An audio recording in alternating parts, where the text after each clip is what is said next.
بسم الله الرحمن الرحيم. اللهم وفقنا لما تحب وترضى واجعل عاقبة أمورنا خيرا ولا تكلنا إلى أنفسنا طرفة عين أبدا. رب أدخلني مدخل صدق وأخرجني مخرج صدق واجعل لي من لدنك سلطانا نصيرا. تبیین سورہ مبارکہ فاتحہ میں آیہ چہارم مالک یوم الدین، حق تعالیٰ کا اس افتتاحیہ میں اور فاتحۃ الکتاب میں انسان کی ہدایت کے لیے فرمانا ہے کہ نام اللہ کے نام کے ساتھ انسان کی ہدایت کا بھی آغاز ہے، اور انسان ہدایت نام خدا کے تحت اور نام خدا کے اوپر انسان نے زندگی گزارنی ہے۔ اللہ حاکم ہے انسان کا اور کائنات کا، اور یہ حاکم رحمان و رحیم ہے۔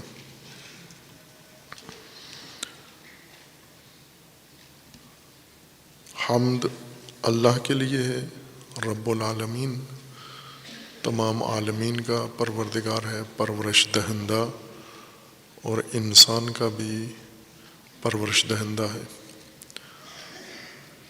اور یہ پرورش بھی رحمانی و رحیمی طرز پر ہے، یعنی رحمت کے بنیاد پر اور قانون رحمت کے ساتھ مخلوط و ممزوج ہے۔ ربوبیت پرورش ہے اور رحمت وسائل پرورش فراہم کرنا ہے، اور یہی رب رحمان الرحیم مالک ہے یوم الدین کا، مالک یوم الدین بھی ہے۔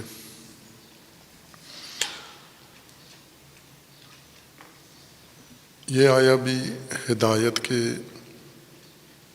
مجموعے کا بنیادی حصہ ہے۔ فاتحۃ الکتاب میں کتاب کے جتنے اصول ہیں بنیادی ہدایت کے، وہ ذکر کیے گئے ہیں، یعنی امہات مطالب جو اصلی مطالب ہیں ہدایت کے، جن کی تشریح باقی آیات کے اندر آگے قرآن کریم میں باقی صورتوں میں اور آیات میں پیش کی گئی ہے۔ یہ تشریح اسی متن کی ہے، سورہ مبارکہ فاتحہ کی۔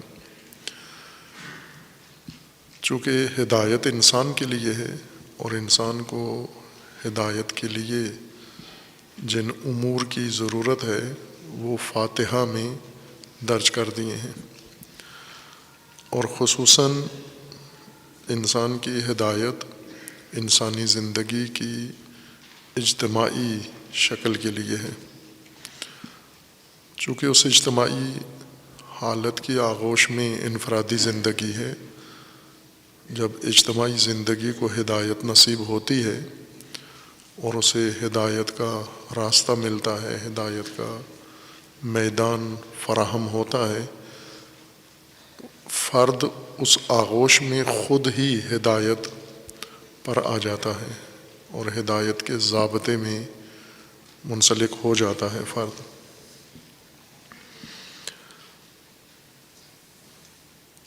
ان اصولوں میں، ہدایت کے بنیادی اصولوں میں جنہیں انسان نے مد نظر رکھنا ہے،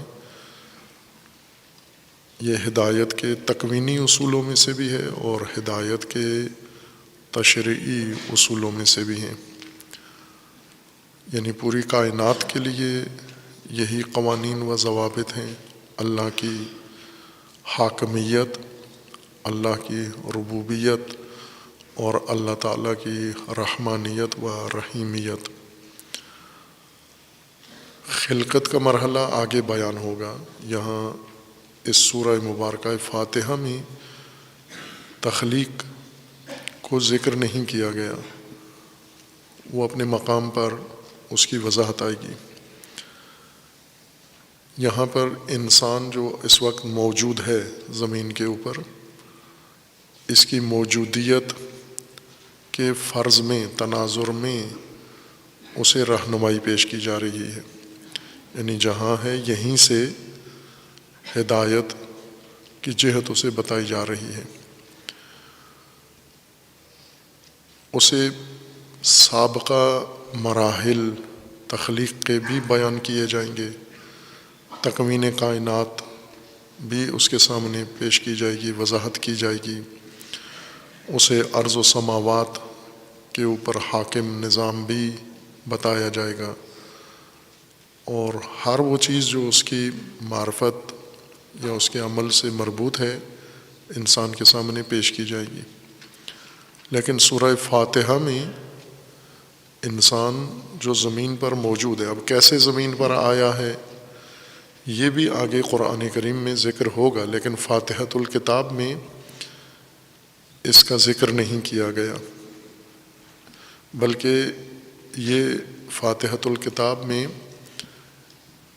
جو اس وقت موجودہ انسان کی زمینی حالت ہے اسی سے آغاز کیا گیا ہے، اسی کو مخاطب قرار دیا گیا ہے جو اس وقت زمین پہ جس شکل میں، انداز میں موجود ہے۔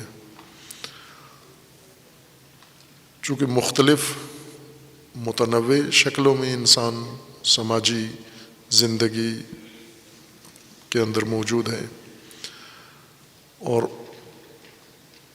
اس موجودہ زندگی میں اس نے اپنی زندگی کے لیے کچھ ضوابط، اصول اور اعتقادات، نظریات اپنائے ہوئے ہیں۔ ہر نسل پر یہ بات صدق کرتی ہے، تطبیق کرتی ہے۔ مثلا ہم اس وقت اپنے ملک میں قرآن تو ایک خاص خطے کی یا ایک نسل کی ہدایت نہیں ہے، ہدی للناس ہے، زمین کے اوپر ہر موجود انسانی نسل کی ہدایت ہے۔ اس وقت جو موجود انسانی نسل زمین کے اوپر رہ رہی ہے اس کے لیے قرآن ہدایت ہے۔ اس موجودہ انسانی نسل کا ایک حصہ، ایک اس کا خطہ، ٹکڑا اس کا ہم ہیں، پاکستان جس کو کہتے ہیں، اپنا ملک، اور تمام انسانی امور میں دیگر انسانوں کے ساتھ شریک ہیں۔ مشرقی انسان، مغربی انسان، شمالی انسان، جنوبی انسان، مختلف رنگوں والا انسان، مختلف بولیاں بولنے والا انسان، مختلف سماجی رسومات رکھنے والا انسان، انسانی مسائل میں یکسانیت رکھتا ہے۔ اس لیے یہ ہدایت ان سب کے لیے ہے۔ ہم اسے اپنے قریب ماحول میں لحاظ کرتے ہیں کہ سورہ فاتحہ میں خداوند تبارک و تعالیٰ نے ہدایت کی جو خطوط، اصول، بنیادیں ذکر فرمائی ہیں کہ اس وقت جو نسل انسانی موجود ہے اس کو پہلی چیز اس کے لیے لازمی ہے کہ وہ کس کے نام پر معاشرہ بنایا ہے، کس کے نام پر زندگی گزار رہے ہیں، کس نام کی حاکمیت ہے ان کے اوپر، یعنی وہ سلطنت، وہ سلطان، وہ حاکم جس کے نام کا سکہ چلتا ہے انسان کے اوپر، موجودہ نسل کے اوپر، وہ کون ہے۔ خوب خانہ خواہ مختلف ہیں۔ ہم اس وقت اپنے ملک کو دیکھیں، موجودہ نسل جو پاکستانی کہلاتے ہیں کس کے نام پر زندگی گزار رہے ہیں۔ یعنی پہلی چیز جو انسان نے ہدایت کے لیے معین کرنی ہے، مثلا ہم اپنی موجودہ نسل کو، اپنی قوم کو دیکھیں تو پہلی چیز جو انہوں نے تعین کرنی ہے، مشخص کرنی ہے، معین کرنی ہے، کس کے نام پر زندگی گزار رہے ہیں، یہ پاکستانی قوم کس نام پر زندگی گزار رہی ہے۔ کس کا سکہ چلتا ہے، کس کا نظام چلتا ہے، کس کا فرمان چل رہا ہے؟ کسی کا تو ہے نا ان کے اوپر، یا کوئی ایک ہے اس پوری جمعیت کے اوپر، کوئی ایک نام حاکم ہے، یا کئی نام ہوں گے مختلف ناموں سے؟ ممکن ہے یہ نام کسی فرد کے ہوں، ممکن ہے یہ کسی علاقے کا نام ہو، ممکن ہے یہ کسی اور چیز کا نام ہو، بالآخر کوئی نہ کوئی نام ایسا ان کی پہچان ہے جس نام کے ساتھ یہ زندگی گزار رہے ہیں۔ ہدایت کا پہلا مطلب یہ ہے کہ وہ قبلہ سیدھا کریں، وہ رخ معین کریں۔ اگر وہ نام اللہ ہے پھر تو ہدایت کی پہلی علامت انہیں نصیب ہے، لیکن اگر بسم اللہ صرف تبرکاً ہے لیکن زندگی جس نام کے ساتھ گزر رہی ہے، جس نام پر گزر رہی ہے، وہ کوئی اور نام ہے، وہ ممکن ہے کوئی فرد ہو، ممکن ہے کوئی سیاسی نظام ہو، ممکن ہے کوئی قبیلہ ہو، ممکن ہے علاقہ ہو، کس نام کے ساتھ جی رہے ہو آپ؟ یہ ہدایت کا پہلا قدم ہے جو انسان کو بتایا گیا ہے کہ بسم اللہ الرحمن الرحیم۔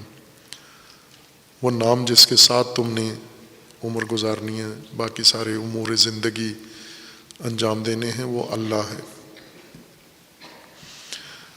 دوسری اہم چیز یہ ہے کہ تمہاری زبان پر تعریفیں کس کی ہیں صبح و شام؟ ستائش کس کی کرتے ہو؟ تحسین کس کی ہے تمہاری زبان؟ تو ظاہر ہے جس کا نام چلتا ہے صبح و شام اسی کی تعریفوں میں لگے رہتے ہیں۔ آپ کی جو روزمرہ کی گفتگو ہے اس میں کس کے تذکرے زیادہ ہیں، کس کے واقعات زیادہ ہیں، کس کے اعمال زیادہ ہیں، کس کے شکر گزار ہو، کس کے حمد کرنے والے ہو تم؟ ہر قوم ایسی ہے، ہر ملک ایسا ہے۔ مثلا ہم ہندوستانی معاشرے پہ نگاہ ڈالیں تو کسی نام پر یہ معاشرہ قائم ہے، کسی نام پر چل رہا ہے۔ وہ نام بدلتے بھی رہتے ہیں، یوں نہیں کہ پوری تاریخ میں ایک ہی نام پر ایک قوم زندگی گزار دیتی ہے۔ ان حوادث روزگار میں، حوادث زمانہ میں یہ نام بدلتے رہتے ہیں، کبھی کسی کے نام کا سکہ چلتا ہے، کبھی کسی کے نام کا سکہ چلتا ہے۔ دوسرا یہ ہے کہ ہندی معاشرہ ہو یا پاکستانی معاشرہ ہو یا افغانی معاشرہ ہو یا ایرانی ہو، ان کی زبانوں پر ستائش کس کی رہتی ہے، تعریفیں کس کی رہتی ہیں، حمد و ثنا کس کی کرتے ہیں؟ مثلا ہم قوم پرستی کے ماحول میں جائیں تو وہ ہمیشہ قومیت کی ستائش میں صبح و شام لگے رہتے ہیں۔ کہیں قبائلیت کی ستائش میں لگے رہیں گے، کہیں کسی حاکم، حکمران، سلطان، کسی خاندانی نسبی بزرگ یا کسی بھی چیز کی ستائش جو ان کی کتابوں میں، نصابوں میں سب سے نمایاں ذکر کس کا ہے؟ ممکن ہے قومیت کا ہو، ممکن ہے وطنیت کا ہو، ممکن ہے قبائلیت کا ہو، ممکن ہے کسی فرد کا ہو۔ دوسری چیز جو انسان کو ہدایت کے لیے معین کرنی ہے، یعنی فیصلہ کر کے اس کے مطابق اپنی زندگی گزارنی ہے، وہ تعریف، حمد، ستائش، ثنا اور شکر گزاری ہے۔ کس کے شکر گزار ہو تم؟ یہ سب کچھ جو تمہارے پاس ہے یہ کس کے رہین منت سمجھتے ہو؟ کس نے فراہم کیا ہے آپ کو؟ ہم عرب دنیا میں چلے جائیں، اس وقت اعراب کس کے نام پر زندگی گزار رہے ہیں اور کس کی حمد و تعریف زبانوں پہ ان کے جاری ہے؟ مثلا اس وقت ہمارے بچوں کو جو نصاب بنا کر دیا گیا ہے تعلیم کا، اس میں ہر چیز میں حمد، تعریف مغرب کی ہے، مغرب کی ثنا ہے۔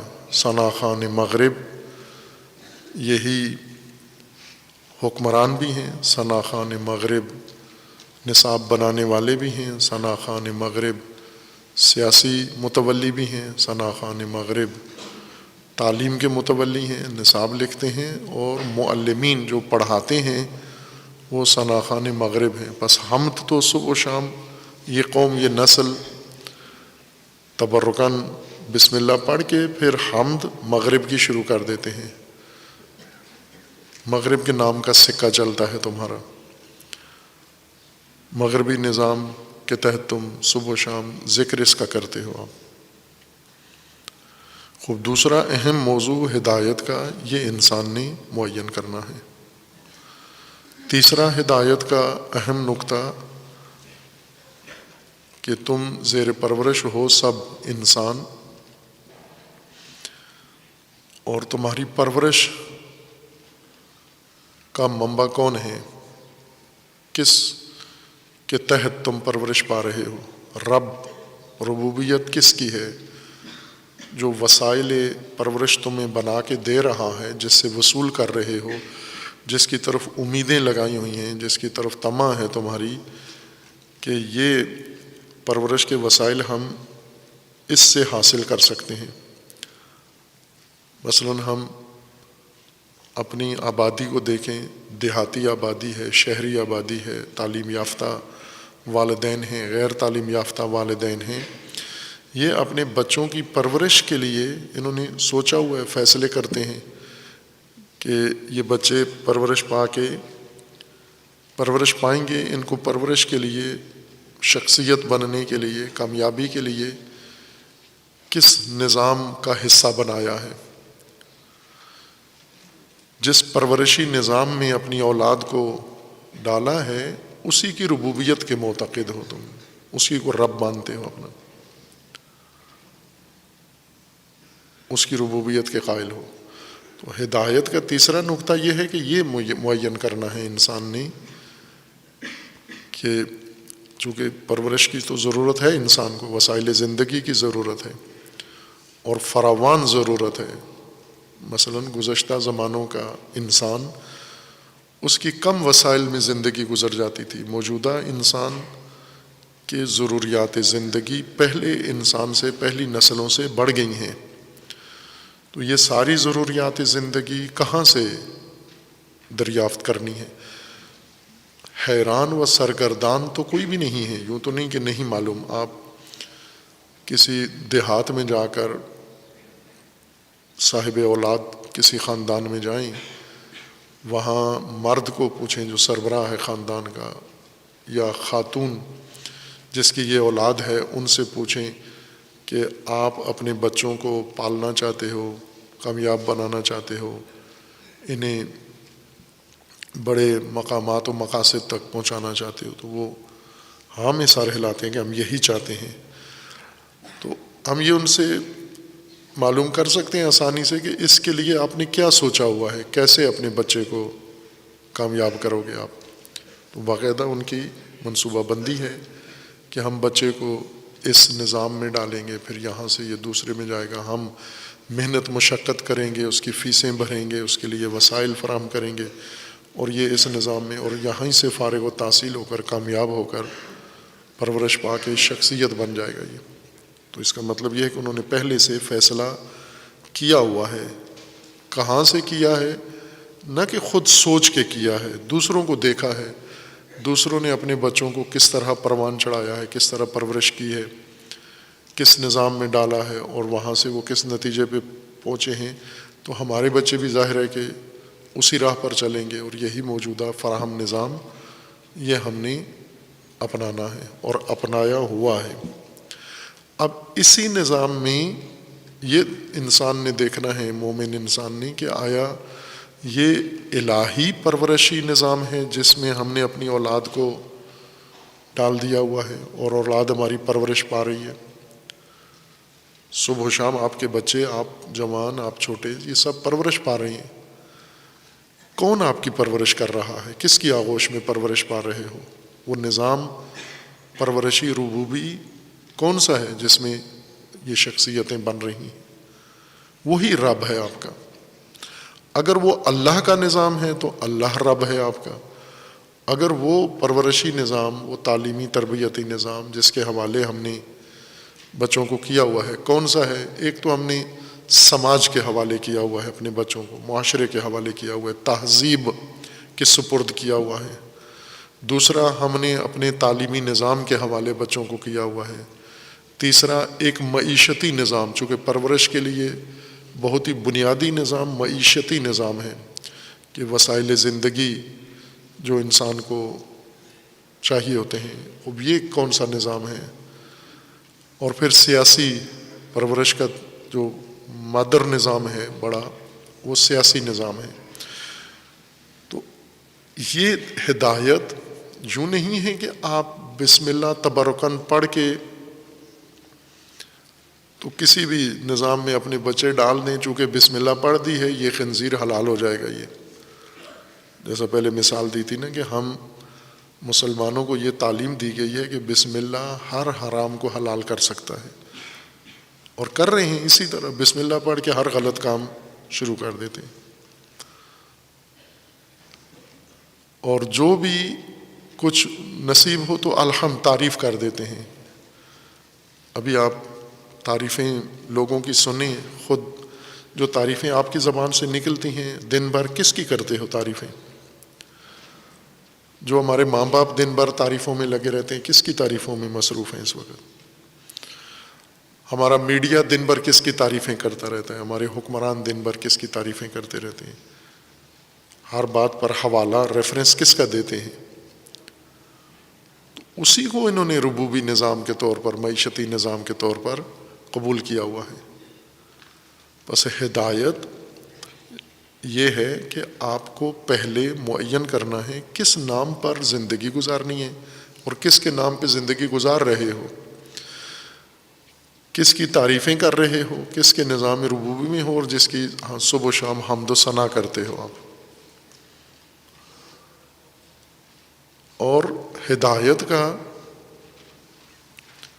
تیسرا نقطہ جو قرآن کریم نے ہمیں معین کیا ہے، اب ہدایت کے لیے قرآن یہ فرما رہا ہے کہ تم موجودہ زندگی میں جس نظام میں بھی ہو، اس سے تمہیں پلٹنا ہے اللہ کی حاکمیت کی طرف۔ اللہ کے نظام میں آپ نے آنا ہے، اللہ کی ربوبیت، الہی ربوبیت کا نظام آپ نے اپنانا ہے۔ اپنانا ہے سے مراد یہ نہیں ہے کہ کہیں بنا ہوا پڑا ہوا ہے اور وہاں چلے جائیں آپ، جیسے ہمارے بہت سارے پاکستانی اور غیر پاکستانی بھی اپنے اپنے ملک سے یہ ترجیح دیتے ہیں کہ ہم کس سوسائٹی میں، کس معاشرے میں جا کے زندگی گزاریں، ہمارے بچے پڑھ لکھ جائیں، ان کو نوکریاں مل جائیں، وہ محفوظ ہوں اور ہم آسودہ ہوں، وسائل زندگی آسانی سے ہمیں میسر ہوں، کوئی ہمیں تنگ کرنے والا نہ ہو، کوئی چھیڑنے والا نہ ہو۔ اس کے لیے یہ جب نگاہ کرتے ہیں تو انہیں بہترین معاشرہ زندگی گزارنے کے لیے مغربی معاشرہ لگتا ہے، یورپ لگتا ہے۔ لہٰذا سب کے سب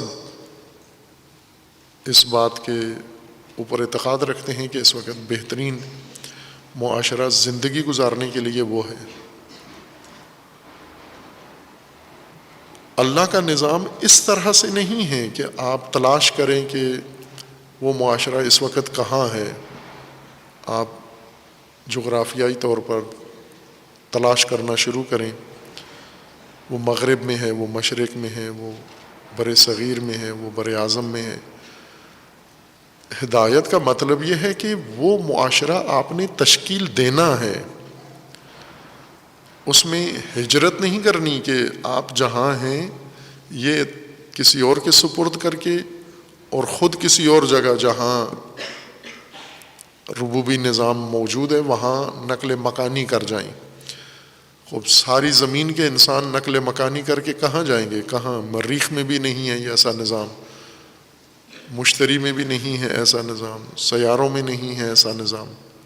زمین پر آپ نے قائم کرنا ہے، زمین پر آپ نے الہی حاکمیت آپ نے ایجاد کرنی ہے، برپا کرنی ہے، اور ربوبیت کا اللہ نے جو نظام مقرر کیا ہے، بنایا ہے، اس کو یہاں لاگو کرنا ہے آپ نے.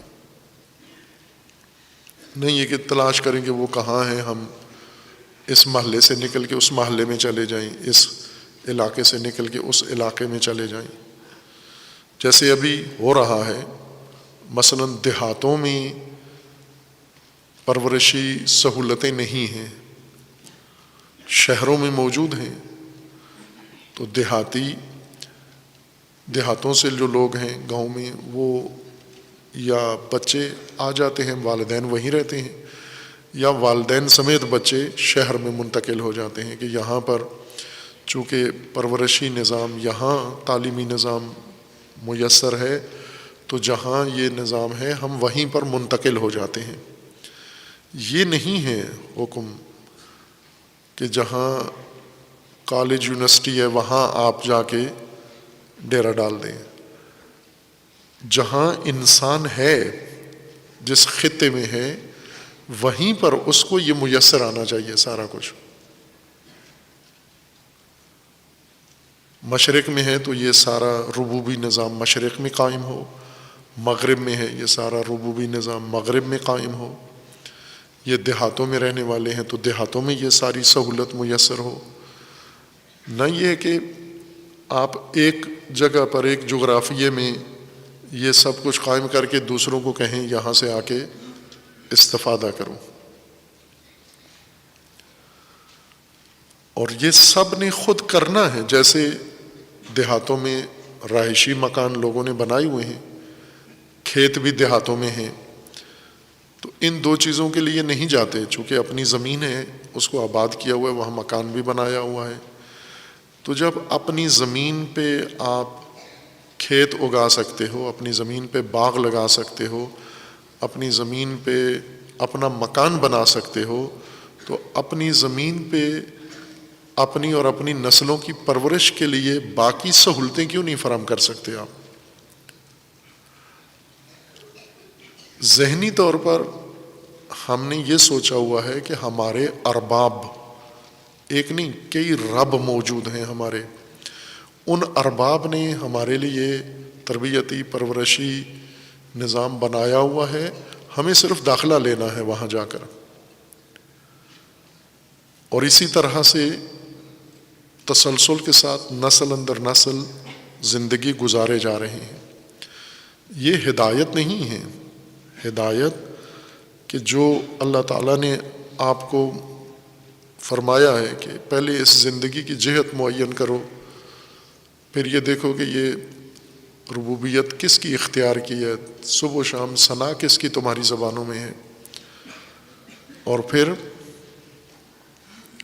وہ نظام جو اللہ تعالیٰ نے تمہارے لیے مقرر کیا ہے اس کو صراحت سے بیان کیا ہے.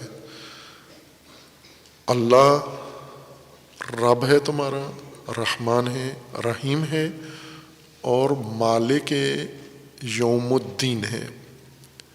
یوم الدین کا مالک ہے. عموماً اس کا ترجمہ سب نے دیکھا دیکھی جو ترجمہ کیا ہے مالک روز جزا ہے. یوم الدین کا ترجمہ روز جزا کیا ہے، اور روز جزا سے مراد قیامت ہے. اللہ مالک ہے قیامت کا، یوم جزا کا. ہدایت تو یہاں چاہیے، ہمیں اس زمین پر چاہیے، ابھی یہاں پر. تو یہاں کس کی مالکیت ہے؟ اللہ قیامت کا مالک ہے، اور ہم ابھی دنیا میں ہیں، قیامت میں نہیں پہنچے. انسان کو یہاں ہدایت چاہیے.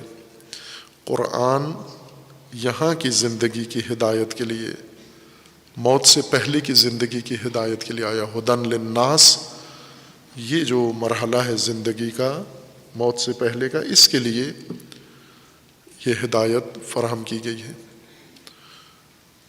تو یہاں کون ہوگا؟ آج جو یوم جزا کو تو اللہ مالک ہے. یہ یوم عمل، یوم زندگی، یوم الحیات، یہ یوم جو آج ہمیں درپیش ہے، اس یوم کا کیا حکم ہے؟ یہ یوم انسان نے خود مالک اس کا ڈھونڈنا ہے. اس یوم کا مالک کون ہے؟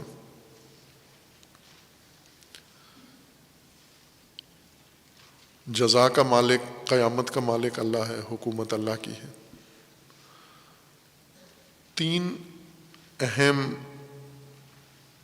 الفاظ اس آیہ کریمہ میں ہیں، مالک یوم الدین،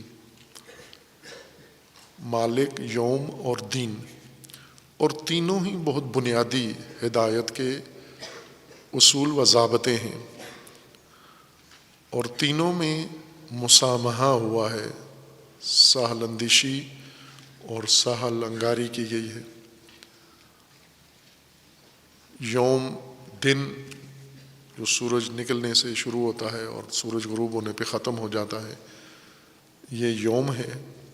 دین جزا ہے، اور مالک جو اس کا اختیار رکھتا ہے۔ چونکہ یہ دیباچہ قرآن میں ہے، فاتحۃ الکتاب میں یہ ہدایت اللہ تعالیٰ نے ذکر فرمائی ہے، اور بعد میں جو آیات ہیں وہ انہی اصولوں کی تشریح ہیں، وضاحت ہیں۔ یہ متن ہے، وہ شرح ہے۔ اللہ کی الوہیت و الہیت کے بعد ربوبیت خداوند تبارک و تعالی کے بعد جو انسان نے معین کرنا ہے، یعنی ہدایت کے لیے جو انسان کو تیسرا یا چوتھا نقطہ درکار ہے، وہ مالکیت ہے، کہ ہم جو زندگی گزار رہے ہیں، اس زندگی میں جو کچھ ہمیں درکار ہے وہ کس کا ہے، وہ مالک کون ہے اس کا۔ ترجمے میں تو بہت ہی دور کر دیا گیا، یعنی یہ کھٹکا ہی دور کر دیا گیا کہ ابھی جو تم زندگی کا مرحلہ جو ابھی درپیش ہے، یہی زندگی، اس میں تو مالک یوم الدین ہی ہے۔ جزا کے دن مالک اللہ ہوگا، جب مرو گے پھر دوبارہ اٹھائے جاؤ گے، اور یہ کب ہوگا یہ ابھی آپ کو معلوم نہیں ہے۔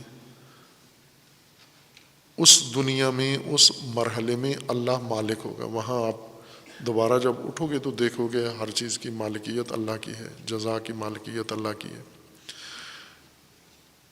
اگر اس دن مجھے منکشف ہو بھی جائے کہ مالک اللہ ہے، اس وقت میرے کس کام آئے گا؟ بہت دیر سے پتہ چلا، پر وقت پتہ چلنا چاہیے تھا، معلوم ہونا چاہیے تھا کہ میں جس کائنات میں ہوں اس کا مالک کون ہے، میں جس نظام میں ہوں اس کا مالک کون ہے، مجھے جو کچھ میسر تھا وسائل، وہاں مالک کون تھا۔ آگے کا مالک تو پتہ چل گیا، لیکن موجودہ زندگی کا مالک کون ہے۔ اور یہ ترجمہ بھی روایات کی وجہ سے ہے۔ قرآن کریم کو سمجھنے کا ایک طریقہ قدیم سے جو رائج ہے، ایک یہ ہے کہ قرآن کریم کی ہر آیت کے لیے رجوع کرتے ہیں احادیث کی طرف، روایات کی طرف۔ یہ اہل سنت میں بھی پختہ بات ہے بہت، اور شیعہ کے اندر بھی ایک راسخ چیز ہے۔ فوراً روایت سے پوچھتے ہیں کہ قرآن کیا کہہ رہا ہے، اور جو روایت رہنمائی کر دے پھر قرآن کو اسی روایت کے مطابق بنا دیتے ہیں۔ حالانکہ برعکس ہے، جب روایت آپ کے سامنے آئے اسے قرآن پر پیش کرو۔ آپ قرآن جو کچھ فرما رہا ہے، اگر روایت اس کے مطابق ہے تو یہ روایت ہدایت کی روایت ہے۔ اگر یہ قرآن سے مطابقت نہیں رکھتی اور جہت قرآن میں ہماری رہنمائی نہیں کر رہی، اس روایت کو چھوڑ دو۔ خود صاحبان روایت نے فرمایا ہے کہ یہ ہماری نہیں ہے، اگر صحیح و سند بھی ہے اور دلالت بھی بہت واضح ہے، لیکن قرآن کے ساتھ موافقت اور مطابقت نہیں رکھتی، تو آپ یوں نہیں کہ قرآن کو تعویل کر کے روایت کے مطابق بناؤ، بلکہ روایت کی تعویل کرو قرآن کے مطابق بن سکتی ہے یا نہیں. اگر نہیں بنتی کسی صورت میں، اس کا معنی قرآن کے ساتھ سازگار نہیں ہو رہا، اس کو چھوڑ دو. روایات میں کہ اسے پھینک دو، دیوار پہ دے مارو اس کو. وہ سرے سے دینی ہدایت نہیں ہے، رہنمائی نہیں ہے، اس کے اندر کوئی خیر نہیں ہے اس روایت کے اندر. لیکن عملی طور پر الٹ ہے. عملاً مذاہب اور فرق، مختلف مذاہب اور فرق سے جو تعلق رکھنے والے، یعنی ہمارا جو مذہبی فرقہ وارانہ جو تعلیمی نظام ہے، اس نے ہمیں اس طرح سے بنایا ہے تعلیمی نصاب کہ ہم قرآن کو مذہب کی تائید کے لیے پڑھتے ہیں.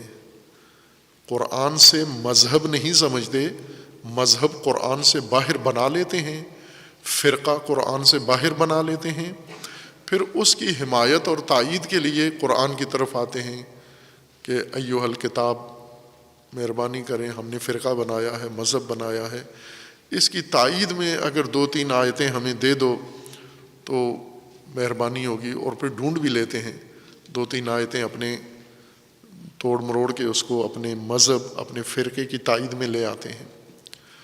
یہ ہدایت نہیں ہے، یہ محض گمراہی ہے.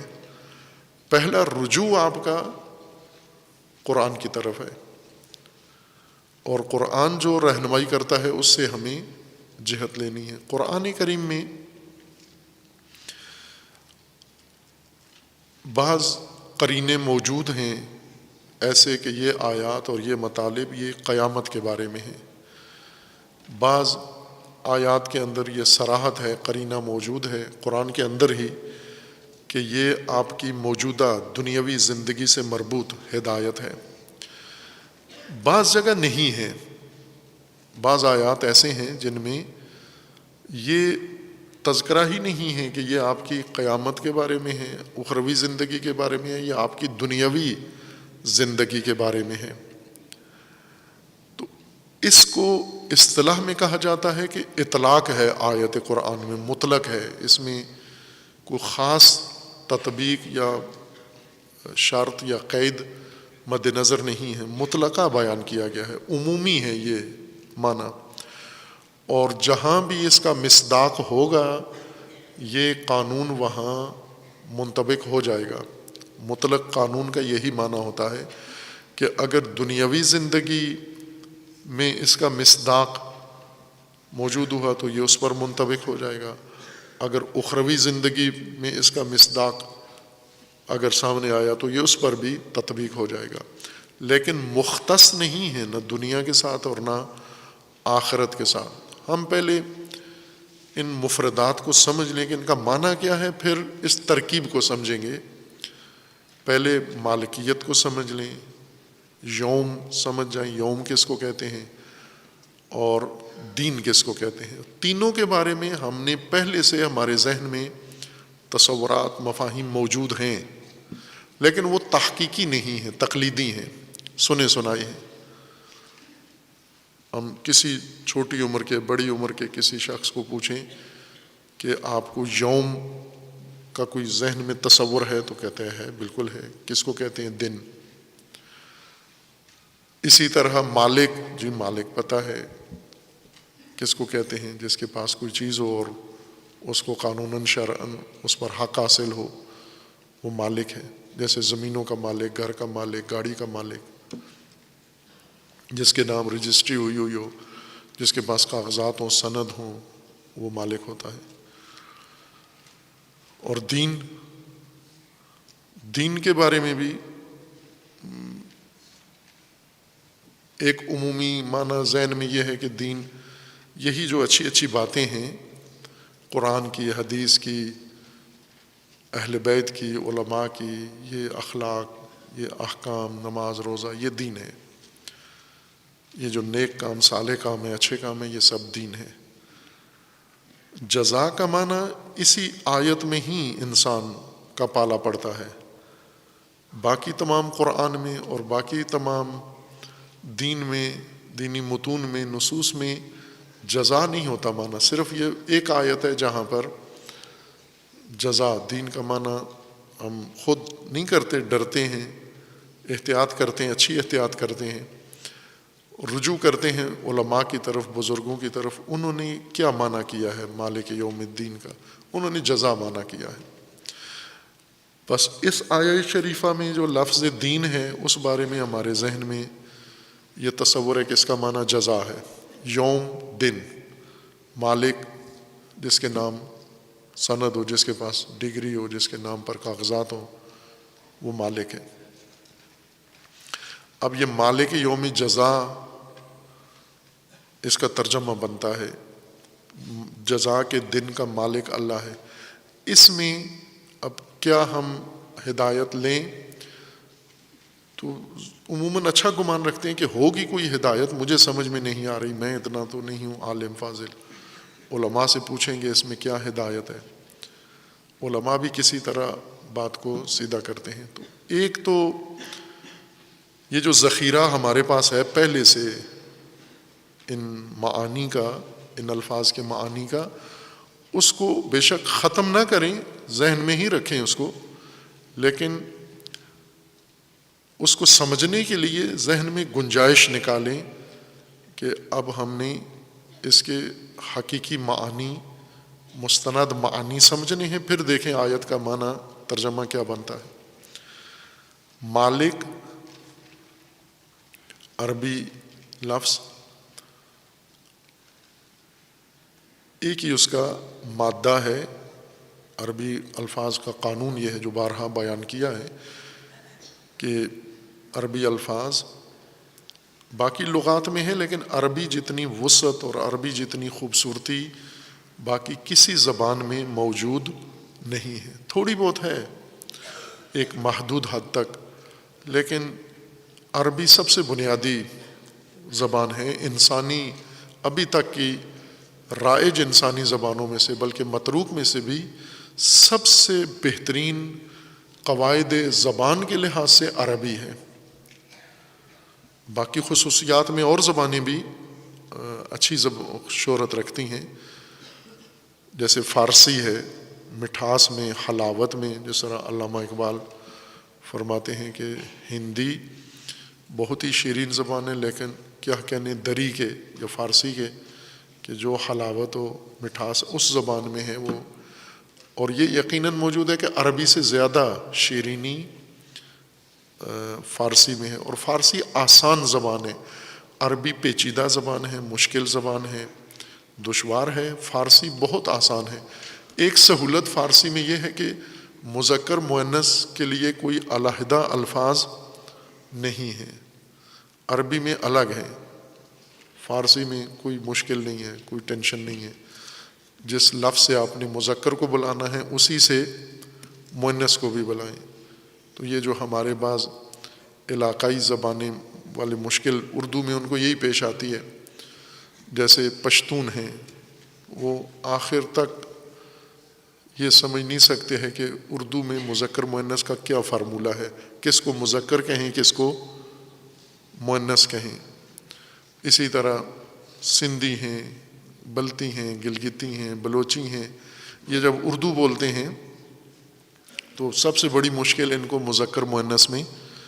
اب چند دن پہلے تو پارلیمنٹ میں ایک اچھا خاصا مسئلہ بن گیا وہاں کہ ایک پارلیمنٹ عورت ہے نمائندہ، اب تو ختم ہو گئی ہے، سابقہ حکومت کی تھی، اور ایک موجودہ حکومت کے جو لیڈر ہیں تو انہوں نے اس عورت کا نام لے کے مذکر کا صیغہ استعمال کیا اس کے لیے کہ یہ فلاں عورت بھی بیٹھا ہوا تھا، یہ ان کے منہ سے نکل گیا۔ اس عورت نے سن کر اسے کہا میری انسلٹ ہوئی ہے، توہین ہوئی ہے میری، کہ میں عورت ہوں اور اس سیاسی لیڈر نے مجھے مذکر قرار دیا، مرد قرار دیا ہے۔ تو ایک بڑا ہنگامہ برپا ہو گیا اور سیاسی ایک مسئلہ بن گیا وہ۔ اب روزمرہ تو ہوتا رہتا ہے دکانوں پہ اور آپس میں میل جول میں مذکر مؤنث کی جا بجائی۔ اگر یہ لوگ سارے فارسی سیکھ لیں اردو کے بجائے، چونکہ اردو میں ہے مذکر مؤنث کا فرق ہے، فارسی میں نہیں ہے۔ مثلا آمد، عورت ہے تو بھی آمد، مرد ہے تو بھی آمد، دونوں آمد۔ اسی طرح شما آپ، عورت ہے تو بھی شما ہے، مرد ہے تو بھی شما ہے، من میں، عورت ہے تو بھی میں ہے، مرد ہے نر ہے تو بھی میں ہے، کوئی ٹینشن نہیں ہے، آپ ایک ہی لفظ سے دونوں کو. عربی میں ایسا نہیں ہے، عربی میں ہر چیز بہت نپی تلی قاعدے ضابطے کے مطابق ہے، اور یہ سہولت پیدا کر دیتی ہے عربی. ہم بات کی تہ تک پہنچ سکتے ہیں اس وصف کی وجہ سے، اس لغوی صفت کی وجہ سے. میں یہاں ایک اور بھی رہنمائی طلاب کے لیے اور باقی اہل علم کے لیے کر دوں کہ آپ اگر ایک دفعہ عربی قاعدے، عربی زبان کا دستور، قانون، صرف، نحو، گرامر، سارے علوم عربی کے اگر ایک دفعہ محنت کر کے صحیح سمجھ کے پڑھ لیں، دنیا کی ہر زبان آپ کے لیے بہت آسان ہو جائے گی. ہر زبان، اردو آپ کی، انگلش آپ کی، بلکہ کوئی اور رشین زبان، چائنی زبان، فلاں زبان. عربی ایک ڈھانچہ ہے قواعد زبان کا، ساری زبانوں کے قواعد اس سے انسان سمجھ سکتا ہے. زبانیں، عربی سانچہ، عربی کا جو سسٹم ہے، قانون ہے، گرامر ہے، یہ ایک سانچہ ہے. باقی زبانیں اس کے اندر آ کے سما سکتی ہیں اور آسانی سے انسان ان کا مطلب سمجھ سکتا ہے. میں نے کئی ایسے انگلش زبان کے ماہرین، اساتذہ دیکھے ہیں جن کی بنیاد عربی ہے. پہلے انہوں نے عربی پڑھی، پھر انگلش پڑھی، اور اس بنیاد پر انہیں انگلش میں بہت دسترس حاصل ہوئی. خود انگلش اپنی گرامر بہت مشکل سے سکھا سکتی ہے، عربی اپنی گرامر آسانی سے سکھا دیتی ہے. تو عربی میں گرامر پڑھ کے قواعد، چونکہ زبانوں کے قواعد ایک جیسے ہیں، وہ قواعد وہاں پڑھ کے پھر اس کو دوسری زبان میں جا کر لاگو کریں تو ہر زبان بہت آسان ہو جاتی ہے سمجھنا، پڑھنا بھی. عربی میں ایک خصوصیت یہ ہے کہ اس کے قواعد ضوابط میں الفاظ کہ ایک پوری تاریخ ہوتی ہے. یعنی کوئی بھی لفظ عربی آپ کو ملے، آپ اس لفظ کو شجرہ نسب اس کا ڈھونڈیں اور پہنچ جائیں اس کے جد اعلیٰ تک کہ یہ لفظ جو آج موجود ہے ہمارے پاس، یہ کہاں سے آیا ہے، کیسے بنا ہے، کس سے بنا ہے، کس قاعدے کے مطابق بنا ہے، شروع کہاں سے ہوا تھا، پھر وہاں سے کس اور معنی میں منتقل ہوا، اور کرتے کرتے آج کس معنی میں استعمال ہوتا ہے. یہ بڑی سہولت ہے عربی زبان میں. اور جتنے بھی متون ہیں عربی کے، حدیث ہے، قرآن ہے، تفسیریں ہیں، ان سب کے لیے اس خصوصیت سے آگاہ ہونا ضروری ہے. اس علم کو صرف یا نحو نہیں کہتے، کئی علوم ہیں، عربی علوم تشکیل پاتے ہیں عربی لغت کو، عربی زبان کو سمجھنے کے لیے. ان میں جو بنیادی علم ہے اس کو کہتے ہیں فقہ اللغہ، فہم لغت، حقیقت یابی، لغت کی حقیقت، حقیقی معانی سمجھنے کو فقہ اللغہ کہتے ہیں. آپ فقہ نماز روزے کے احکام کو کہتے ہیں، عربی میں فقہ فہم کو کہتے ہیں، گہری فہم، جڑ سے کسی چیز کو سمجھنا، کسی چیز کو اس کی جڑ میں جا کر سمجھنا کہ اس کی بنیاد یہ ہے. فقہ اللغہ کہتے ہیں اس کو. اس دانش فقہ اللغہ کے مطابق لفظ مالک اور اس سے اور بننے والے یہ 3 حرف سے بنے ہیں، یہ میم، لام، کاف. اس کو جب لفظی شکل دیتے ہیں، ملا کے پڑھتے ہیں تو ملک بھی کہتے ہیں، ملک بھی کہتے ہیں، ملک بھی کہہ سکتے ہیں آپ. یعنی وہ مصدر اس کا تینوں شکلوں میں بیان کیا جا سکتا ہے، ایک ہی خاندان سے بنے ہیں. ملک بھی، ملک بھی، ملک بھی، ان کا مادہ یہ 3 حرف ہیں، میم، لام، کاف. اور اسی سے مالک، اسی سے مملوک، اسی سے ملک، اسی سے ملک، اسی سے مالکیت، اور متعدد الفاظ اسی سے نکلے ہیں۔ یہ لفظ بنیادی طور پر استعمال تو بہت وسیع ہوتا ہے، لیکن اس وسیع استعمال کے پیچھے ایک اپنا معنی رکھتا ہے، اور اس کا معنی یہ ہوتا ہے کہ جب کوئی چیز یا کوئی شخص دوسری چیز پر حاوی ہو جائے، مسلط ہو جائے، اور اسے اپنے اختیار اور اپنی قدرت میں لے لے، اس طرح سے اس پر حاوی ہو جائے، اسے اپنے اختیار و قدرت میں لے لے کہ اس میں ہر طرح کا تصرف کر سکتا ہو، اس میں ہر طرح کی تبدیلی کر سکتا ہو، کچھ بھی عمل وہاں کرنا چاہے، کوئی ممانعت اور کوئی رکاوٹ اس کے سامنے نہ ہو۔ یہ تکوینی طور پر ایسے ہے۔ ہم مثلاً آپ کے جو اعضاء و جوارح ہیں، ان پر آپ مسلط ہیں، حاوی ہیں، آپ کے اختیار میں ہیں، اور اس طرح سے ہاتھ آپ کے اختیار میں ہیں، آپ کو اپنے ہاتھ پر قدرت حاصل ہے، اس طرح کی قدرت حاصل ہے کہ اس کو جیسے چاہیں ہاتھ کو استعمال کرنا کر سکتے ہیں۔ آپ ہاتھ نیچے رکھنا چاہیں رکھ سکتے ہیں، اوپر اٹھانا چاہیں اٹھا سکتے ہیں، گھمانا چاہیں گھما سکتے ہیں، ہاتھ کھولنا چاہیں کھول سکتے ہیں، بند کرنا چاہیں بند کر سکتے ہیں۔ مکمل طور پر یہ چیز اس طرح سے آپ کے اختیار میں آ گئی ہے کہ ہر طرح کا تصرف اس میں آپ انجام دے سکتے ہیں۔ اس کو عرب اس کے لیے لفظ ملک استعمال کرتے ہیں، ملک استعمال کرتے ہیں، اس کیفیت کو، اس حالت کو ملک یا ملک کہتے ہیں۔ مالک وہ حاوی فرد یا شے، مثلا پرندہ ہے، پرندے کے پر ہیں، پرندہ اپنے پروں کے اوپر پورے طور پر حاوی ہے، مسلط ہے، قدرت میں اختیار اس کا پرندے کے پاس ہے۔ پرندہ جیسے چاہتا ہے اپنے پروں کو پھیلا سکتا ہے، سمیٹ سکتا ہے، پھڑپھڑا سکتا ہے، ان کے ذریعے اڑ سکتا ہے، جو چاہے اپنے پروں کے ساتھ کر سکتا ہے۔ بس یہ پرندہ اپنے پروں کا مالک ہے، یہ اس کی ملک ہے۔ جو شے اس طرح سے اختیار میں آ جائے کہ اس کے اوپر قدرت بھی ہو، حاوی بھی ہو انسان، اختیار بھی اس کا مل جائے، اور اس میں تصرف بھی ہر طرح کا کر سکیں، وہ شے جو اختیار میں آئی ہے وہ ملک ہے، اور یہ جو جس کے اختیار میں یہ چیز آئی ہے، جس کو یہ حیثیت حاصل ہے، یہ مالک ہے اس کا۔ اسی سے پھر آگے بہت سارے دیگر ملتے جلتے الفاظ بھی تشکیل پائے ہیں، جیسے ملک، بادشاہ، سلطان، اس کو بھی ملک کہتے ہیں۔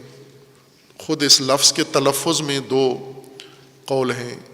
سورہ فاتحہ جب پڑھتے ہیں نماز میں یا نماز کے علاوہ یا قرات میں، قاریان اعظام دو طرح سے اس کو پڑھتے ہیں، مالک یوم الدین، ملک یوم الدین۔ مالک الف کے ساتھ صیغہ اسم فاعلی کہ اللہ یوم الدین کا مالک ہے، رب، یا ملک ہے، ملک یعنی سلطان، حاکم، یوم الدین میں حاکم، حکومت اللہ کی ہے۔ خوب دونوں طرح سے روایات میں بھی ہے اور اقوال میں علماء میں کہ دونوں طرح سے پڑھ سکتے ہیں آپ۔ اگر نماز میں کوئی مالک پڑھتا ہے تو بھی نماز ٹھیک ہے اس کی، اگر ملک پڑھتا ہے تو بھی اس کی نماز ٹھیک ہے، لیکن شہرت کثرت سے جو رائج ہے عموماً فقہا جس کے جواز پر مطمئن ہے وہ مالک ہے، کہ مالک یوم الدین پڑھیں، ملک نہ پڑھیں، مالک یوم الدین پڑھیں، تو یہ درست تلفظ ہے۔ ملک بھی اگر پڑھ دیا آپ نے تو بھی غلط نہیں پڑھا ہے آپ نے، نماز خراب نہیں ہوتی، یہ قرآن میں تحریف شمار نہیں ہوتی، جائز الوجہین ہے یہ۔ لیکن معنی کیا ہے؟ مالک ہونے کی صورت میں کیا معنی ہے اور ملک ہونے کی صورت میں کیا ہے معنی؟ مالک و ملک دونوں ایک ہی معنی رکھتے ہیں، یعنی وہ جو مملکت پر حاوی ہو، اس کی قدرت میں پورا ملک ہو، عوام ہو، سرزمین ہو، اور اس کا اختیار یہ شخص رکھتا ہو اور اس سرزمین پر ہر طرح کا تصرف کر سکتا ہو، تو یہ ملک ہے، بادشاہ ہے، سلطان ہے، سلطہ ہے اس کو حاصل۔ مالک جیسے زمینوں کے مالک ہیں، چونکہ ان کے اختیار میں ہے، قدرت ہے ان کی، اور یہ ہر طرح کا تصرف کر سکتے ہیں زمینوں کے اندر، یہ مالک ہیں۔ مالک جس کے اختیار میں کوئی چیز ہو، اس کے اوپر وہ حاوی ہو اور اس میں ہر طرح کا تصرف رکھتا ہو۔ مالکیت جس سے ہم زیادہ مانوس ہیں، ہماری سمجھ میں جو مالکیت آتی ہے وہ اعتباری فرضی مالکیت ہے، حقیقی مالکیت ہے اور اعتباری مالکیت۔ حقیقی مالکیت جیسے مثالیں دی ہیں کہ آپ ہیں اور آپ کا بازو، آپ ہیں، آپ کی آنکھیں، آپ ہیں، آپ کی زبان، آپ زبان پر اختیار رکھتے ہیں، تسلط رکھتے ہیں، قدرت رکھتے ہیں، جیسے چاہے زبان گھما سکتے ہیں آپ، جو زبان سے چاہیں نکال سکتے ہیں آپ، چپ رہ سکتے ہیں، خاموش رہ سکتے ہیں، زبان بندی کر سکتے ہیں۔ یہ حقیقی مالکیت ہے۔ اعتباری مالکیت یہ ہے کہ اس طرح سے تعلق نہیں ہے، چونکہ اس طرح کا تعلق کہ مالک دوسری چیز پر قدرت رکھتا ہو، احاطہ رکھتا ہو اور اختیار رکھتا ہو اور اس کے اوپر تصرف کر سکتا ہو، اس کے لیے ایک وجودی تکوینی تعلق چاہیے، یعنی وہ چیز جس کے اندر تصرف اس نے کرنا ہے وہ اسی سے قائم ہو، مالک کے وجود سے ہی قائم ہو، ورنہ اس کا وجود مستقل ہو، اس کا وجود مستقل ہو تو یہاں مالکیت حقیقی قائم نہیں ہوتی ہے۔ اب آپ گھروں کے مالک ہیں، زمینوں کے مالک ہیں، اپنے جوتوں کے مالک ہیں، کتابوں کے مالک ہیں، کپڑوں کے مالک ہیں، گاڑیوں کے مالک ہیں، موٹر سائیکلوں کے مالک ہیں، اپنے موبائل کے مالک ہیں، لیکن یہ ساری چیزیں مستقل وجود رکھتی ہیں، آپ کے وجود سے قائم نہیں ہے، آپ کا الگ وجود ہے۔ مالک مر جاتا ہے، زمین اپنی جگہ ہے، گاڑی اپنی جگہ ہے، جوتے کپڑے اپنی جگہ ہیں، موبائل پڑا ہوا ہے، مالک مر گیا ہے، موبائل پہ کوئی اثر نہیں ہوتا، مالک کے مرنے سے اس کی کوئی چیز خراب نہیں ہوتی، یہ چوری بھی ہو جاتا ہے، دوسرا اٹھا کے لے جاتا ہے، یہ بک بھی جاتا ہے، کوئی اور شخص خرید لیتا ہے۔ لیکن آپ کی آنکھیں، جو چیز آپ کی ملکیت میں ہے، اس کا آپ کے وجود کے ساتھ تعلق اس طرح کا ہو کہ وہ اس کا دار و مدار آپ کے وجود کے ساتھ ہو، آپ موجود ہیں تو وہ بھی موجود ہو، آپ زندہ ہیں تو وہ بھی زندہ ہو، آپ نہیں ہیں تو وہ بھی نہ ہو، اس طرح سے آپ کے وجود سے قائم ہو۔ جیسے آپ کی آنکھیں، مثال دی، آپ کے اعضاء و جوارح ہیں کہ اگر آپ زندہ ہیں تو آنکھیں زندہ ہیں، انسان مر جائے تو آنکھیں بھی مر جاتی ہیں، یہ ملکیت حقیقی ہے۔ حقیقی مالک وہ ہوتا ہے کہ جس چیز کے اوپر اس کو تصرف ہے وہ خود اسی کے اپنے وجود سے قائم ہو، اس کا دار و مدار اسی پر ہو۔ اس کے مقابلے میں ایک مجازی مالکیت ہے، فرضی مالکیت ہے، حقیقی نہیں ہوتی، کہ ایک چیز ہے اس کا الگ وجود ہے، اس کا الگ وجود ہے، وہ اپنے وجود سے قائم ہے، یہ اپنے وجود سے قائم ہے، لیکن انسان اس کو فرض کر لیتا ہے کہ یہ میری چیز ہے اور میں اس پہ تصرف کر سکتا ہوں، میں یہ گاڑی چلا سکتا ہوں، میں اس گھر میں رہ سکتا ہوں، میں یہ زمین آباد کر سکتا ہوں، میں یہ زمین فروخت کر سکتا ہوں، میں اس زمین کا معاملہ کر سکتا ہوں۔ یہ جو تصرفات ہیں کسی مستقل چیز کے اندر، ان تصرفات کے لیے مالکیت فرض کی گئی ہے، یہاں حقیقی مالکیت نہیں ہے۔ بس ہم جس مالکیت سے آشنا ہیں وہ حقیقی نہیں ہے، ایک فرضی اور مجازی اعتباری مالکیت ہے۔ اور قرآن کریم میں مالک یوم الدین میں جو اللہ کی مالکیت ہے، خداوند تبارک و تعالیٰ کی ملک السماوات والارض اللہ کے لیے ہے، وہ مالکیت حقیقی ہے۔ اللہ وہ مالک نہیں ہے جو پٹواری نے لکھ دی ہے مالکیت کہ آج سے یہ چیز آپ کی ہے، آج سے یہ چیز اللہ کی ہے، یا جس چیز کا اللہ مالک ہے اس کا یہ مطلب نہیں ہے کہ اس شے کا ایک مستقل وجود ہے، اس کا اللہ کے وجود سے کوئی ربط نہیں ہے، اللہ کی ذات سے، یہ خود اپنے قدموں پر قائم ہے یہ شے۔ لیکن اگر اللہ نے اس میں کوئی تصرف کرنا ہو تو اللہ کی قدرت میں ہے، کر سکتا ہے اس کے اندر۔ یہ نہیں ہے مالکیت اعتباری و مالکیت فرضی نہیں ہے اللہ کی۔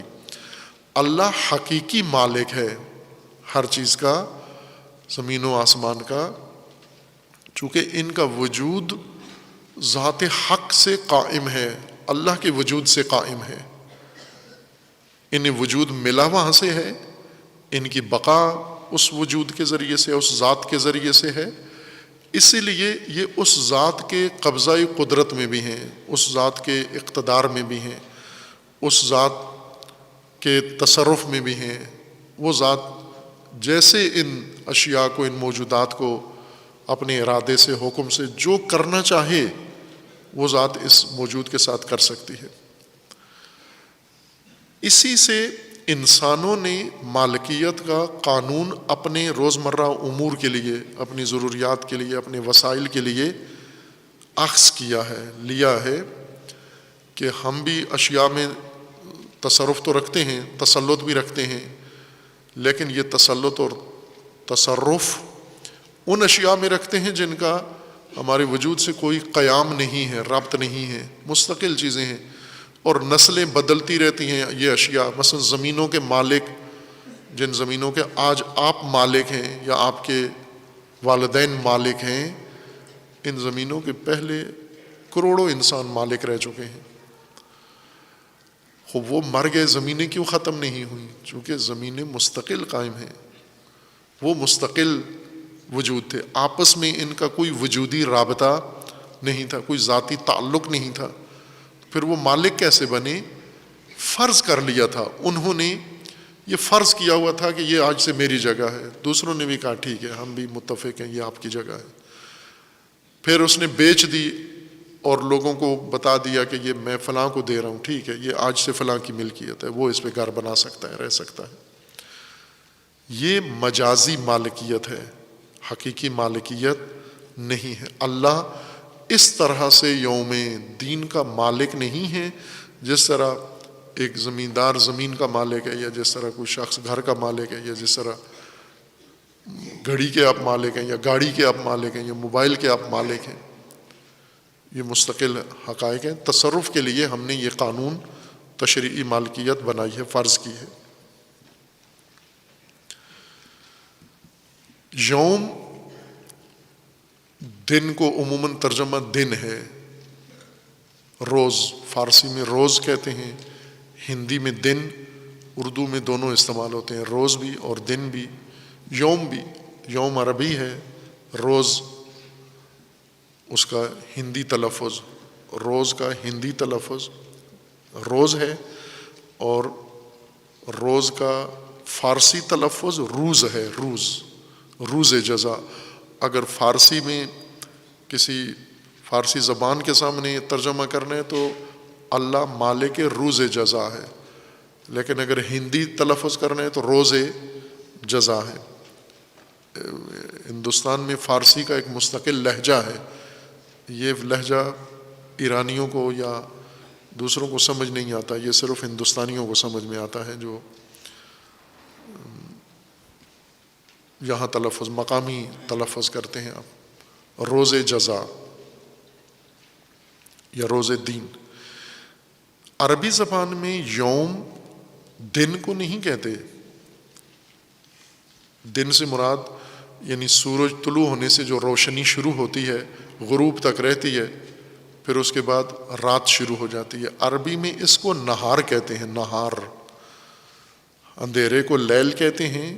روشنی سے جو وقت شروع ہوتا ہے اور غروب تک قائم رہتا ہے اس کو نہار کہتے ہیں, یوم نہیں کہتے اس کو. لیکن ہم اس طرح مانوس ہیں کہ یوم اسی کو کہتے ہیں, دن ترجمہ کرتے ہیں. دن شروع ہوا, دن ختم ہو گیا. اب دن نہیں ہے, رات ہے. اگر کوئی آپ کو کہے میں دن کو آپ کے پاس آؤں گا تو اس کا مطلب ہے غروب تک آئے گا. غروب کے بعد اگر آیا تو آپ اسے کہہ سکتے ہیں کہ آپ نے دن کا کہا تھا, اب رات ہو گئی ہے. ہمارا دن رات کے مقابلے میں ہے, لیکن یوم یہ نہار کا ترجمہ ہے. لیل و نہار, اس کو دن رات آپ کہہ سکتے ہیں. لیکن یوم دونوں کا نام ہے. لیل ہو تو بھی یوم ہے اور نہار ہو تو بھی یوم ہے. یوم کتنی مقدار کو کہتے ہیں اس کی کوئی مقدار نہیں ہے. 24 گھنٹے کو یوم کہتے ہیں, 36 گھنٹے کو یوم کہتے ہیں, ایک ہفتے کو یوم کہتے ہیں, ایک مہینے کو, ایک صدی کو. نہ, یوم ایک معین محدود زمانے کو کہتے ہیں. وہ زمانہ جس کی کوئی خصوصیت ہو, ایک ایسا زمانہ جس کی ایک پہچان ہو, ایک تشخص ہو, کوئی خصوصیت ہو اس کی, اس کو عربی یوم کہتے ہیں عربی لغت میں. جیسے زمانہ اردو میں ایک لفظ یوم کے ترجمے کے طور پر دن کے بجائے زمانہ کریں تو زیادہ مناسب ہے. جیسے ہم کہتے ہیں زمانہ جاہلیت, یہ زمانہ جاہلیت زمان ہے, اس کی خصوصیت یہ ہے کہ اس میں تہذیب نہیں تھی, تمدن نہیں تھا, ہدایت نہیں تھی, جاہلیت تھی, تو زمانہ جاہلیت کہتے ہیں. زمانہ نزول قرآن, زمانہ آغاز, زمانہ جنگ, زمانہ آزادی, زمانہ غلامی, یہ عربی زبان میں جس کو ہم اردو میں زمانہ کہتے ہیں, عربی میں اس کو یوم کہتے ہیں. یعنی ایسا زمان, ایسا وقت جس کی ایک خصوصیت ہو. اس کی حد کیا ہے؟ اس کی کوئی حد نہیں ہے. وہ چھوٹا بھی ہو سکتا ہے, وہ بڑا بھی ہو سکتا ہے, وہ کئی دنوں پر مشتمل ہو سکتا ہے, وہ کئی ہفتوں پر مشتمل ہو سکتا ہے, کئی سالوں پر اور کئی صدیوں پر بھی محیط ہو سکتا ہے. یوم سے مراد زمانہ یعنی وہ وقت جس کی کوئی خصوصیت ہو. اور ہم کثرت سے زمانہ اس طرح سے اپنی زندگی میں استعمال کرتے ہیں, بول چال میں. جب زمانے سے مراد ہم وقت لیتے ہیں, عمومی وقت جس کی کوئی خصوصیت ہو, کوئی پہچان ہو, یعنی اس زمانے میں کوئی واقعہ ہوا ہو یا کچھ ہونا ہو, اس کو یوم کہتے ہیں. رات ہو یا دن ہو اس میں بھی کوئی تمیز نہیں ہے. خوب اسی طرح دین, یہ ذرا وقت ختم ہو گیا ہے, باقی بعد میں انشاءاللہ. وصلی اللہ علی محمد.